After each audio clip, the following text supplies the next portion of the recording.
Welcome to Insight Plug, the podcast where independent creators and entrepreneurs connect and inspire. I'm your host, Devon Jones. Today on our show, we have actor Lachlan Charles. Lachlan, welcome to the show. Hiya, thank you for having me. Glad to have you. So before we jump into your projects that you've worked on, I'm really interested in hearing about it and how you are moving through these productions and then what's next for you. But let's talk about the beginning. Bring us from the start. When did you first dive into acting and how did that go for you? And then how did that transition from you finding acting to be your passion to you getting into your productions? That's a great question. So it started out when I was quite young. It was always something that I had a bit of an interest in when I was a kid. And I used to go to a theatre school when I was really young, and I sort of grew up always being kind of involved in the creative arts in some way. And as I got older, and then when I went to school and college, I then chose to study it further, and mainly focusing on theatre predominantly. So I have a couple of qualifications in theatre performance. And it was during my time at college that a local theatre company came to our class because they had an idea for a show that they wanted to pitch to the young people there, and they wanted to use some of the young people in the area for the show. And I jumped on the back of that, and I started touring with this theatre company called Zest Theatre. They do some great work, focused predominantly on young people and how to secure young people's identities and their succession in the world and in the creative field specifically. Um, and then on the back of that, I found some work in Nottingham, which is a city near to where I live, which brings me to where we are most recently. I'm doing some Shakespeare. So I'm doing some classical performances of like Macbeth, Romeo and Juliet. It started off with them doing Henry V, which toured around Nottinghamshire and Derbyshire last year. That ran for about a month or so. And I've stuck with them for the time being, and we find ourselves doing more and more. But that's essentially it, quite condensed. So I studied it, I continued doing it, and I was fortunate enough to have opportunities given to me that allowed me to then pursue it further as a career. Awesome, awesome. So there you So go. I'm curious when you said that the local theater came to your the class. What was it? Could Yeah. you share with us what was it specifically about that production that they were introducing to you guys that kind of sparked your interest? So there, it was for I call it a play. It was a mixture of there was a bit of dance, there was a bit of sort of like verbatim work as well. But it was a performance called Youthquake. The idea being that they wanted to get the real experiences of young people in the area, and they wanted to provide young people with a platform to express their thoughts, their feelings on both life, politics, and everything else. And they were really invested in hearing about our experience as young people, and that was something that really sort of gave me a quite a passion and a want to work with these guys because I knew that they were onto something really good, and that was the main thing that motivated me to pursue it. Awesome, awesome. All right. So now let's jump into how did auditions. How did you go to Mhm. auditions and then receiving your first role? So a lot of my sort of audition experience has been open calls. So a lot of the time with again, like I say, with the work I did with Zest, they were fortunate enough to come to the college that I was at. So I just sort of wormed my way in. But more commonly with a lot of the work that I'm doing at the moment, I find myself going for open calls, which is a great place to start, especially for those that want to sort of get their foot in the door, if you like. Doing an open call is brilliant because there's a lot of like-minded individuals. So I'd see a call that is of interest to me, and if it's one that I can reasonably get to, then I would do my best to get there. Familiarize myself with the script, with the scenes, go up, and I go forth, and I do my damnedest and I do my best. And a lot of the time, so far as I say, it's paid off. I've been fortunate enough to get in with a lot of the work that I've done. It's one of the things that I found with the company I'm with currently. I went to an open call for the tour of Henry that I mentioned that happened last year. And from there, now that I sort of have got my foot in and they know the sort of work that I produce, it made auditions a lot easier from there on because they understand what you work like as a person and as an individual, and you can use that to your strengths to go and do more work either with the same company, or you can then use that company to endorse your talents as a performer, and that's what I've found to be really useful. To carry that knowledge and that relationship you build with somebody, and to put that forward to other people. Awesome, awesome. All right, so you went to an open call and you just got the part. Can you share with us that first play, that experience? Yes. So that was again, that would have been for more recently, that would have been for Henry V. And we all met up in a rehearsal space in Nottingham. A lot of people were in a similar place to me, that they had like, I hadn't really done acting for a while. So it was on the back of COVID. So the whole sort of arts sector had basically shut down at that point, and it just started to get back on its feet. And it was a couple of years in from the recovery of COVID, and a lot of people were in the same place as me, and it was quite nice to be in that space with people that had also sort of like stepped away either by choice or by necessity from the arts to warm themselves up again, and to get that experience, because it was something that I hadn't had for a while. I was really out of sort of sync with the theatre world, having not been in it for so long. And it's one of those things that it's like muscle memory that if you don't use the muscles, you lose some of that skill.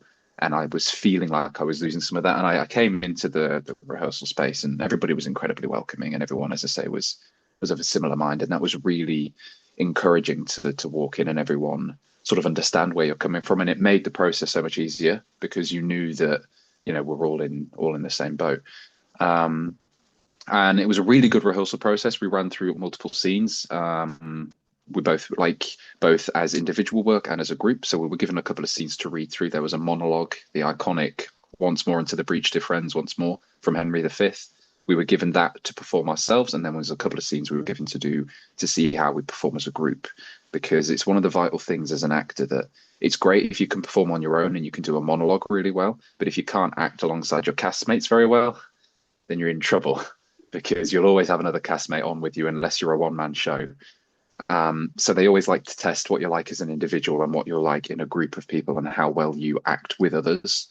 And after quite a lengthy process, it was a whole afternoon of work. There was about 3 or 4 days of sort of silence, as there usually is with this sort of thing, and then you get a phone call saying, "Hi, we'd like to work. Do you want to join in? This is a role we have in mind for you." And yeah, and I was like, "Yeah, great. I'll do it. I'm here. I'm in." Um, yeah, and that was the process. It was great. It was really nice to have that experience, and to also, in a sort of a way that's like sort of reassured me in like myself, was knowing that, yeah, I've still got this. Like, this is, it hasn't, despite everyone and everything trying to sort of push us out of the arts, that energy and that skill was still just underneath the surface, and all I had to do was tap back into it. It was a great feeling. Awesome, awesome. I'd love to hear that. All right, so let's talk about some of these other plays you were a part of. Macbeth. So how was the experience on that play? That was great. It was more challenging in a way than Henry V was, because we are working on a abridged version of the play. The idea being that we condense down all the good bits about the play, because Shakespeare's plays are known for being quite long and sometimes, but not always, quite boring. And the model for the company is to take it to people that don't always have the means to see it, whether that's financially or the physical ability.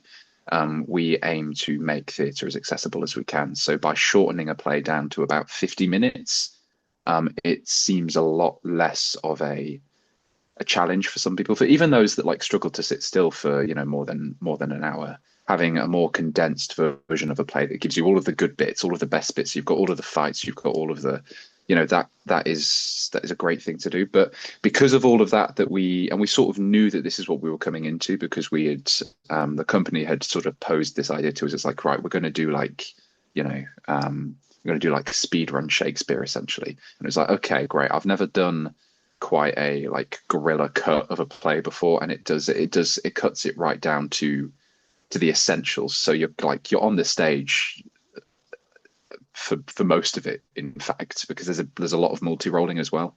And it's just, the idea is that you get the play out there, you get it done, and you get it, people see it, people love it, people go. And we knew that we needed to get this as short as we could, but still retain the message, the story, the narrative. And we had fun and games sort of figuring out where we could, cut bits out, where we could shave off 5 minutes here to gain 10 minutes there. And that was more of a challenge for me because I hadn't had the experience of working on like edited scripts. I've always just been handed a play and said, right, this is what you're doing. But I had to contribute in the sort of like, which bits do we want to keep, which bits do we want to sort of get rid of. And especially for the character that I was playing, I was playing Macduff, who is seen as the sort of the good guy, if you like. Macbeth's the baddie, Macduff's the good guy.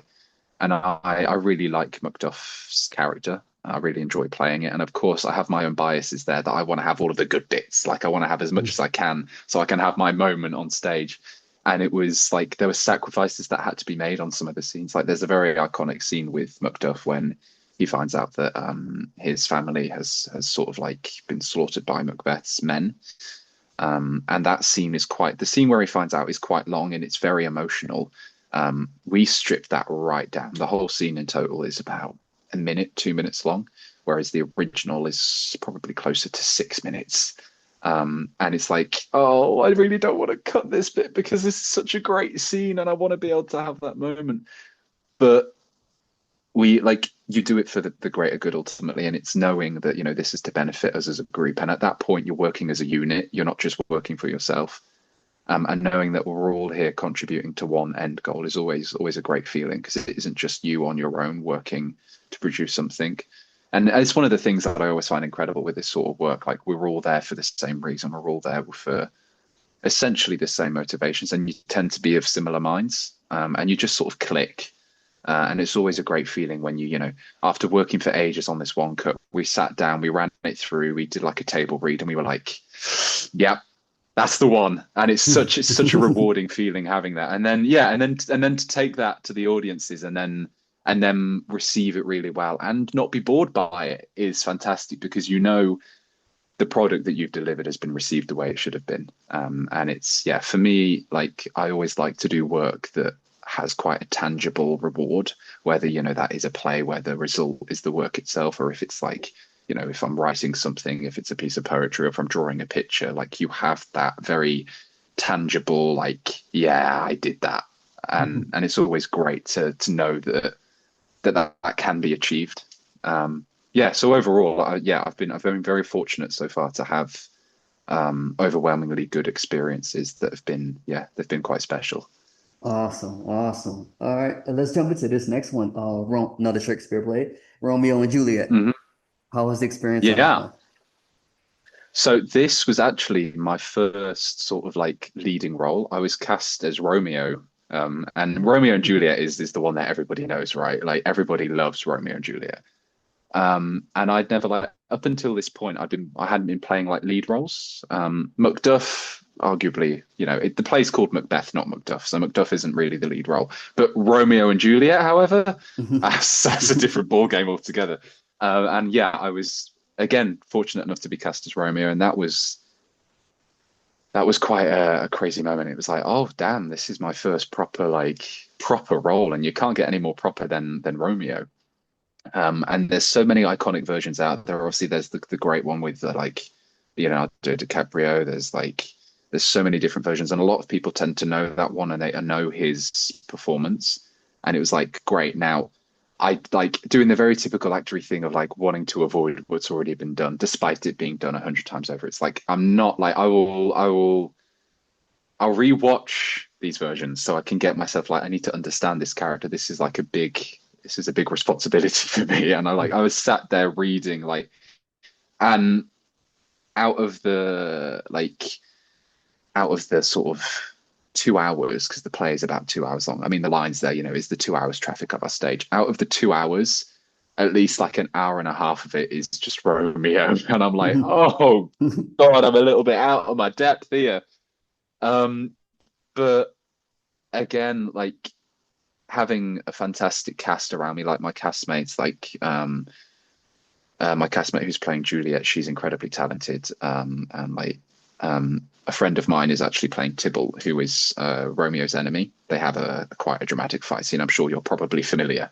Um, and I get on really well with him as well. And I'm, as I keep saying, I'm lucky to be in that position where the guys that I'm working with are fantastic, and they just you build each other up from strength to strength. Like you know what works and you know what doesn't, and you know everybody's got each other's back. And they could all tell like I was a little bit nervous because this was my proper lead role, and especially with it being seen as such a significant role to play as Romeo is, it was like, right, I want to make sure that I do this properly and that I do this right. And nobody really knows what right looks like because it's subjective, right? So you're always never quite sure what you're doing with it. But um, yeah, it's quite a beast. I've got to be honest. I'm not quite sure how I pulled it off, but here we are. Overall, it's been great. It's been good fun, but it has like and and I suppose it was what I needed as well to have like a leading role that it sort of pushes you a little bit further out of what you're used to. And when a lot of the scenes are riding on you, there's a lot of responsibility for you to get it right and to make sure that it flows the way it needs to. And having that sort of challenge, giving me another thing to work towards is always it's always a really good thing to have, I think, in terms of like motivating myself. Mhm, Um, mhm. yeah. All right. So where can guests or other supporters find your work? Do you have a IMDb page? Do you have a Instagram page, YouTube page? Where can people see some of your work in your portfolio? Yes, so the best place to be would be on my Instagram and my YouTube, which are at Loch_Charles. That's LACHCHARLZ. So it's a play on the word Charles. That's because the proper spelling of Charles was taken, so I had to come up with something cool and original.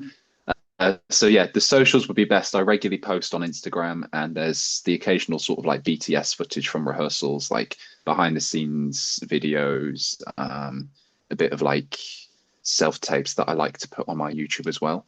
I do have an IMDb page, but it is out of date. But you can check that again. The details are the same. It's Lachlan Charles. That is it's my actor's name, if you like.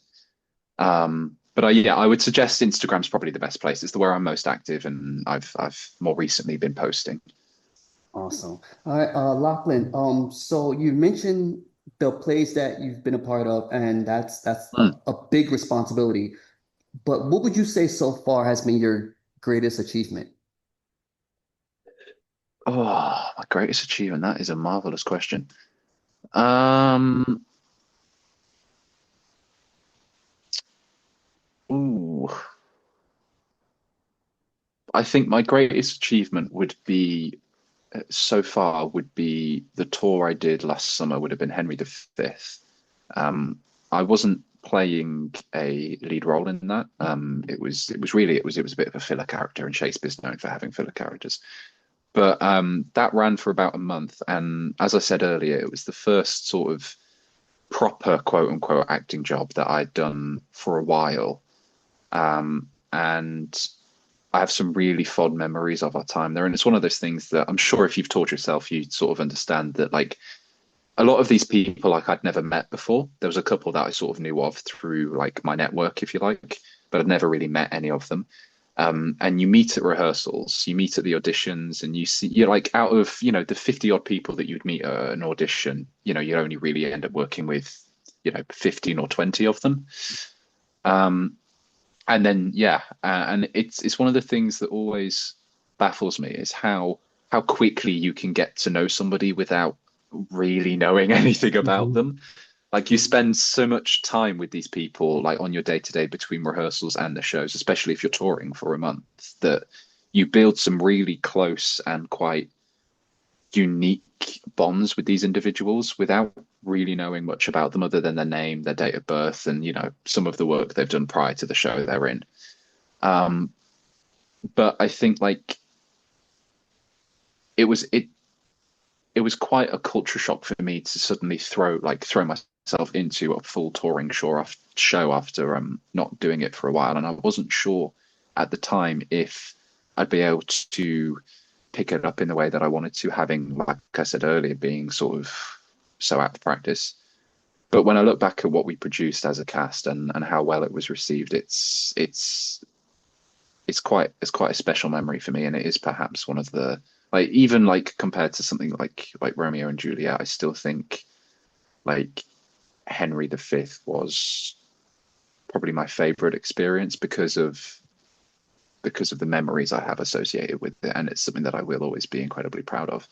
And it's one of the few shows that my whole family were able to see in the past and more recently, in fact, when I have performed for various reasons, either because of work or commuting or whatever. People haven't really been able to see me perform, and it's not the end of the world, but it does make a lot of difference. And again, if you performed yourself, I'm sure you'd understand that feeling as well when you're creeping out on stage and you're absolutely, you know, really, really nervous, and then you see a familiar face. Like, for a lot of people, that's the feeling you get is quite, yeah, is quite special. And that was one of the few shows that um my whole like immediate family were able to attend, either on the same day or on 1 or 2 days before or after each other. Um, and that was really nice. Like, I saw my parents on one show, and then 2 days later, my brothers came down, and I managed to see them. And it's one of those things as well that, like, my family have, like, those boring proper jobs, and here I am being the arty one of the family. And it's always like it's kind of that, like, I told you so moment when you're stood on, you're stood it was open air theatre for us. So when I say stage, it was, it was a field or a park somewhere. But when you're doing your final bow and everyone's there and everyone's clapping, and you're like, yeah, see, I am actually doing something for myself. It's always quite a nice feeling to be like, yeah, you've got a boring 9 to 5, but look at me now, you know. And especially with my brothers, it was always quite fun to be able to be like, yeah, see, me studying theatre for 3 years has actually paid off.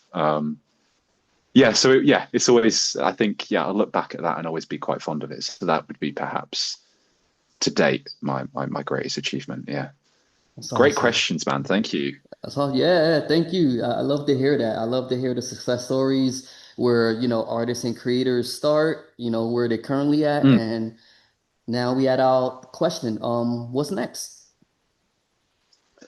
Oh man, what is next? I see Well, you got this double bill. You had a yes, you're so right. Yeah, we've started because our like abridged versions of Romeo and Juliet and Macbeth have been like really well received. People were asking if we would do them again and where we would be doing them. So we decided to, yeah, well, I say we, it was our artistic director. She decided that we would condense it all into one double bill, and we'll take it to these sort of most popular, like, because, and this is one of the things that, again, I'm sure you probably know yourself when you do tour. The nature of the beast is that some places will always do better than others, whether that's because people will receive it more, or because the space is better, whatever the reason is. And a lot of these places that we'd performed in were quite desperate to have us back, and a lot of them as well were places that don't typically get to see theatre, so it is quite a big special thing. And we don't really charge, like, we tend to do free shows where we can, and anything that we do charge for, we have it as accessible as we can afford to do it. So to get these people, really wanting to see it again was great to see. And yeah, so it would be the double bill that we're doing. You're so right. So we will be performing Romeo and Juliet as a matinee about 2 p.m. We'll then have, a bit of an hour or so in between, and then we'll do Macbeth in the evening, just as the sun's setting, so it looks all cool and atmospheric. And I would like as well to focus more time on my photography. Again, as you've probably seen, photography started off as similar to acting, I suppose. It started off as a hobby for me. It's something that I've always really enjoyed doing. Again, as a creative outlet, I express a lot of my thoughts and feelings creatively, and photography is a good way to do that. And recently, I found people engaging quite well with the photography that I have been doing. And it's something that I'd really like to explore more. And I've still got a hell of a lot to learn about photography. And that's perhaps when these double bills, sort of settle down a bit and we break them in and we know where we're at, I might commit more time to going out and taking photos because I love doing it. It's nothing better than, putting some music on, listening to the birds, going out with your camera and just seeing what you can get.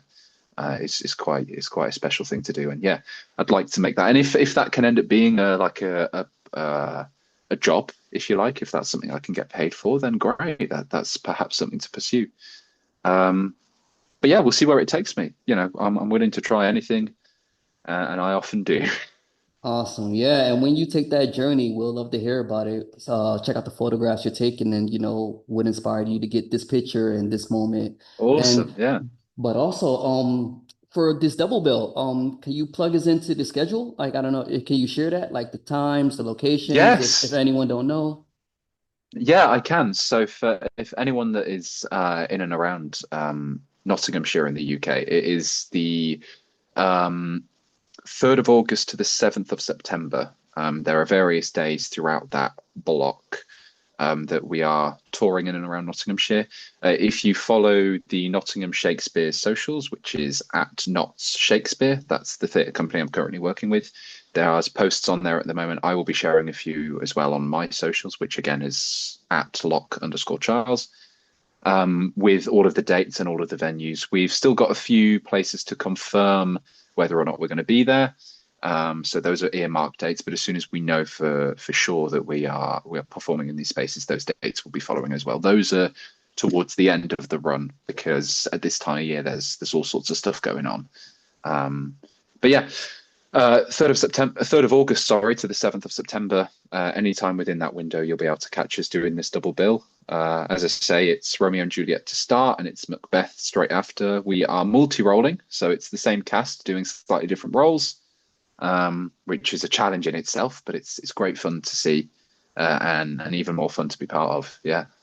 Awesome. And everyone that's listening will get that information in the description, so it's easy to navigate and check out these plays. All right, we're at the part of the episode where I ask the guests this question. What is a book, a TV show, or a film, or even a play that you recommend to an aspiring actor? Oh my gosh! Wow. Um, a book that I would recommend for an inspiring actor would be it was one that was gifted to me. I'll just run and grab it actually. I've got it on my shelf.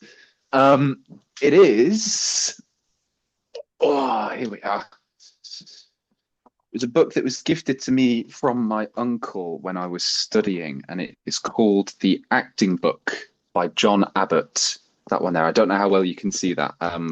My uncle got it for me secondhand, which was great because the previous owner had annotated it already. So all of the key things. And this is a marvelous sort of like, especially for those that are starting out and they're not quite sure where they want to focus. This breaks down a lot of the different types of acting, the sort not only as in like the forms of whether that's method or system or Meisner, but also how they apply for the media. So whether it's film, theatre, TV or whatever. It was a great book to read, and I read it over lockdown. Um, and it's always incredibly useful because there's the sections that you can write your own notes. There's little things that you can tick, and it really lays out a lot of the groundwork. And it asks you all of the right questions. It's like things that you don't always consider affect your character. It brings up in here. So if you're doing a scene and it's like you have to consider what time of day it is. Like if it's the morning, if it's early morning and your character's just got up, how are they talking? How are they behaving? Do they always get up in a great mood? Are they always like up with a perk in their step, or does it take them a good hour to wake up? It's like these sort of things that people don't always necessarily think about unless it's made explicit in the text. It reminds you to focus your time on. Um, yeah, and I mean, it even says it on the back, like the acting book is a fast-forward acting course covering all the essential techniques an actor needs to know and use, with a suite of exercises to put each technique into practice. Yeah, it's great. It's really easy to read. It's really like it breaks everything down in really simple terms. and I found it incredibly useful to have because it made sense of things without sort of treating me like an idiot, if you get what I mean. Like Hmm. it was a really useful tool. And if you can grab a copy, I would strongly suggest doing so. Um, yeah, that's my personal recommendation anyway. Awesome, awesome. All right, that was the acting book. Check that out. We'll also get that link in the description. All right, Awesome. Lachlan, this is awesome. Thanks for joining us today, and we look forward to having you back a second time to hear about that photography journey and if you're, dabbled on some, additional plays as well. Yeah, that'll be great. Thank you so much, man. I'd enjoy that. Thank you. And everyone, don't forget to check us out every Tuesday, 9 a.m. Pacific Standard Time. We're on YouTube, Insight Plug with two G's. Also, we have our website coming soon, www.insightplug.com. All right, everyone, remember, stay inspired and keep creating. Insight Plug, signing out. Lachlan, thank you so much for joining us today.